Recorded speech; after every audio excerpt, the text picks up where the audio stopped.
शुक्रिया माननीय सभापति महोदय. Thank you very much. I have been submitting this 0-hour issue, which I wanted to speak about uniform minimum skilled wage for skilled laborers.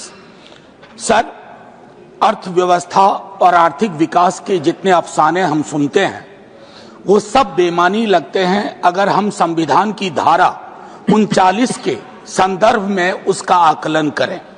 Sir, आय की असमानता से ये पूरा देश जूझ रहा है.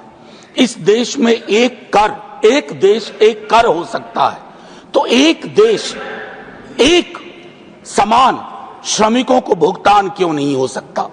मैं क्यों ये बात कह रहा हूं सर? मिनिमम वेजेज एक्ट 1948 के तहत राज्यों को यह कहा गया है कि आप अपने अपने राज्य में वेज का निर्धारण करें. सर, कितनी विसंगतियों का जन्म होता है कि एक ही कुशल श्रमिक एक ही क्षेत्र में एक राज्य में उसका मॉड्यूल कुछ और है, उसका पेमेंट कुछ और है, और उसी राज्य में और एक विडंबना कि अलग अलग क्षेत्रों में अलग अलग है.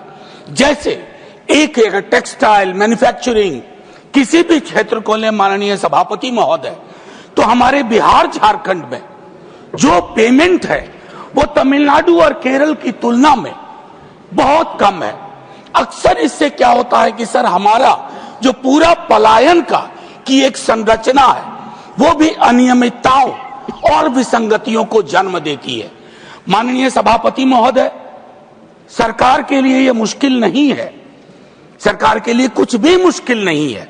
अगर पॉलिटिकल विल हो तो मेरे हिसाब से इस पर फौरी तौर पर कार्रवाई करते हुए पूरे देश में एक यूनिफॉर्म स्किल लेबरर्स के लिए वेज निर्धारित किया जाए.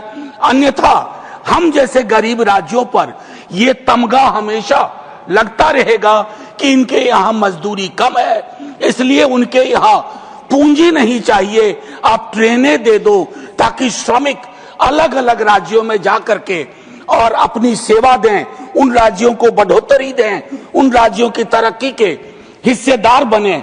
लेकिन हमारा अपना राज्य, हमारा अपना क्षेत्र, हमारी अपनी मजदूरी, हमारे अपने परिवार, हमारे अपने बंधु इस पूरी संरचना में असमानता का बोझ ढोते रहें. जय हिंद सर. अगर आप ये वीडियो YouTube पर देख रहे हैं तो हमारे चैनल को सब्सक्राइब कर बेल आइकन दबाएं, और Facebook पर देख रहे हैं तो हमारे पेज को लाइक करें.